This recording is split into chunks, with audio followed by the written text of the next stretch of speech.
This is TWiT. Let's talk Ignite. Well, actually, you're both part of this. Yeah, we both have things to say about this, I'm sure. Yeah. Yep. So it's Microsoft Ignite. What's different this year, besides it being completely virtual and free if you just register, Mary Jo. Yes. Not virtual. Digital. Oh, big difference. Yeah, it's virtual. Okay. Are we going to have to talk about tech intensity too? Come on. Anyway, Ignite's divided into two parts for a change. So we've got this week, Tuesday and Wednesday are the big days for Ignite. And then sometime in Q1, we think we'll see part 2, which will have more news across the spectrum. Oh, that's interesting. In the past. That's interesting. So they decided to break it up. And that's good because just sitting through yesterday alone and watching the sessions, you just can't, your brain can't consume all that much information. When they said they were going to split this thing up, I thought we were going to have 2 manageable shows. This is Ignite. So this is the number of announcements we normally get. They're going to do another one of these. I know. That's interesting. Yeah, we get the book of news last week so we could see the announcements. I don't know how many pages it is, 50, 60 pages of announcements or something like that, right? Yeah. So I'm going to give you my highlights, what I think are some of the biggest ones. Okay. So there were a ton of Azure announcements at this thing that I think will be really interesting to IT pros. They're adding more Azure availability zones. They've got a new service called Azure Orbital, which is a service for satellite operators who want to connect to Azure to their ground stations and more easily process imagery from satellites in Azure. So that's pretty cool if you're a satellite operator or a customer of a satellite operator. There's a lot of Azure Stack news. There were 3 new edge devices, Azure Stack edge devices. So these are things that let you do compute, network storage, and AI processing in a little mini data center that you can put in a backpack. So, like when you're scaling a mountain and you need Azure at the top of the mountain, you're all set. I'm going to do some rendering as I head up the hill. We heard about Fredge coming to Linux at the show finally. So we've heard hints about this forever, right? But we know now next month, sometime in October, Microsoft will be bringing Edge to, I forget which channel, the beta channel, maybe? Dev channel, so people can start testing it. Sorry, I don't think we know a date when it's coming to the mainstream, but the way they're positioning this is interesting. So they're positioning it almost like Credge on Mac OS, right? Which is this is for people who test websites, and they need to make sure websites work everywhere with a browser. So Microsoft's not conceding it's the year of desktop Linux. That would be a step too far, right? They're instead by the way, sorry, go ahead.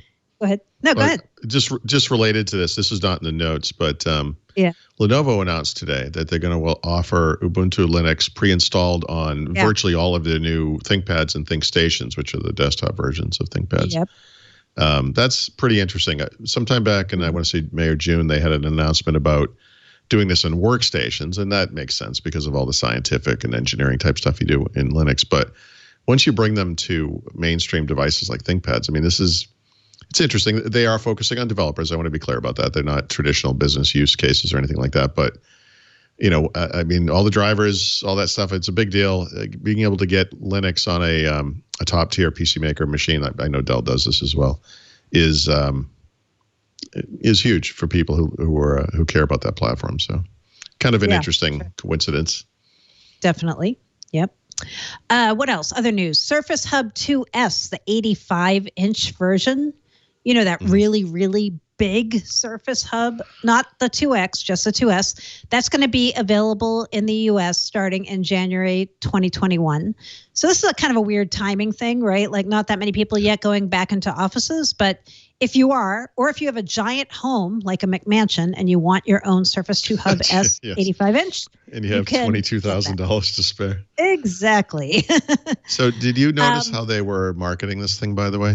Because obviously it's a little awkward. Surface Hub is designed for people who are in a room together, and this is the time when no one is in a room together. So how do you justify this? Talk about that. And literally, it's so big that there's a social distancing thing kind of built into it. Like, You could, of course, have 2 or 3 people walk up and touch it at the same time. But the idea here is like you could have 2 different people on either side of it, and they're going to be 6 feet apart. And then when one's using it, the other person just stays over where we're there. It's kind of, it's a little bit of a push. Is it exactly 6 feet? Like you could use it to measure social distancing? Not quite. Okay. So that was a good announcement. Speaking of one of our sponsors, Twilio, that we just heard about, Microsoft is going to be competing with them, surprise, surprise, with a new offering they announced at Ignite called Azure Communication Services.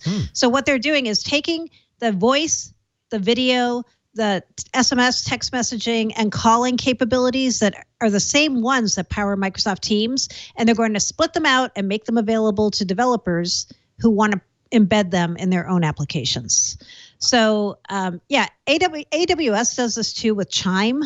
And I think Microsoft announced the first customer of this is their own Dynamics 365 team, who's adding ACS calling to the Dynamics 365 customer service app. So that's going to be interesting.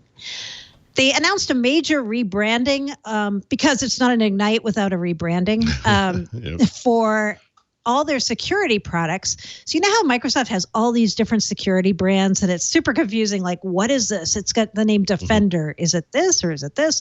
So now they're going to try to make it so that they have 2 security brands, Defender and Azure Sentinel. So Defender is going to be the brand for all XDR products. So XDR is Extended Detection and Response, which is a big cybersecurity term for products that detect and respond to active threats on endpoints. Then they have the other brand, Azure Sentinel, which is their SIEM line, Security Information and Event Management, which is more like a proactive type security set of products.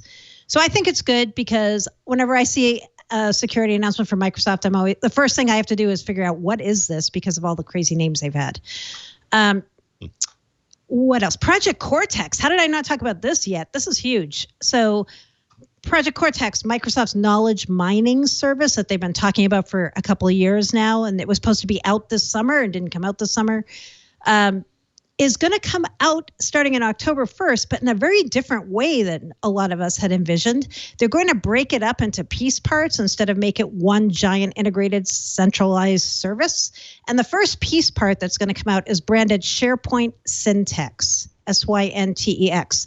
So this is the part that's going to help you via machine teaching organize and route and tag and sort your content. So if you have a bunch of invoices or expense reports, you just train the model with 5 documents and it'll automatically help you figure out how to route, sort, and store these things using Syntex.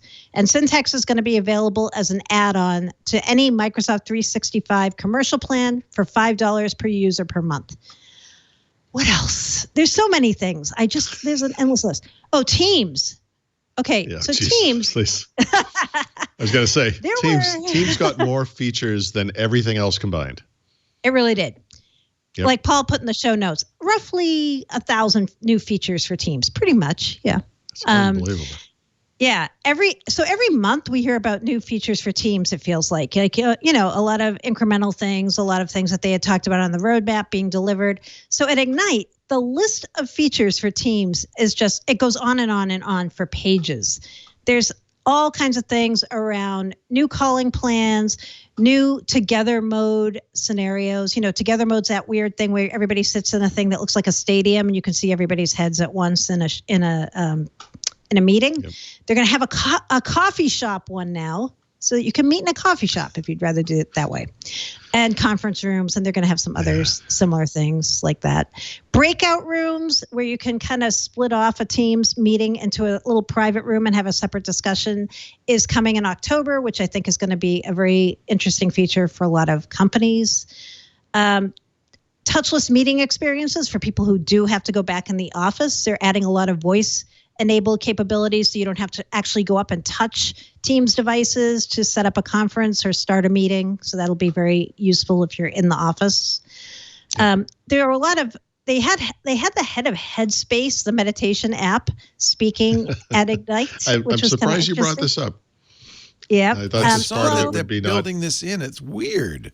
They're building It's kinda well-being weird. features in. Yeah. Yeah. They But are. I love Headspace. Was it Puttycomb that was speaking? It was the guy who used to be the British monk. guy? Yeah. Yeah. He used to be a Buddhist monk. I know. Yeah. Yeah. He's a cool guy. Wow. Yeah, he was cool. It was cool. So yeah, they're going to integrate Teams with Headspace, and they're going to add something they're calling an emotional check-in experience to Teams. So there are a lot of companies who have managers who feel like their employees want them to be more engaged in asking them how they're doing and make sure that from a well-being perspective they're doing okay and not just a productivity score perspective. So they're adding a lot of these well-being features right into Teams. I call them in my write-up touchy-feely features, which I don't think Microsoft liked that much. But, for some people, this is important. And I think it'll be very welcome. One anything else? Team feature. Yeah, there's a meeting recap feature coming to Teams, which I thought was pretty cool. That's going to provide cool. the recording, transcript, the chat, and any shared files. I think that's really smart. Me too. I also I'll save this for the Microsoft thing later, but I mean, Teams the way Teams has evolved is astonishing. I know. Outlook for Mac has gotten a huge redo. It's impossible for anyone on Windows to look at this and not want this on Windows. It's beautiful. It looks like the web clients. It's really nice. And then you mentioned the touch-free thing for Teams. I have this little Teams display here. That's one of the devices that's going to get that. That's pretty cool. So you can talk to it and kick off things, which is kind of cool. I think that's good. Shared iPad for business. So you can deploy iPads that actually supports Azure Active Directory sign-in with multiple user support, which is, not the way an iPad works normally. I assume Apple did some work on that, to make that happen on the back end. And then you mentioned the Defender stuff. What else is in here? Yeah. By the way, Microsoft Stream. Office. Sorry, go ahead. And Stream. So first, Office.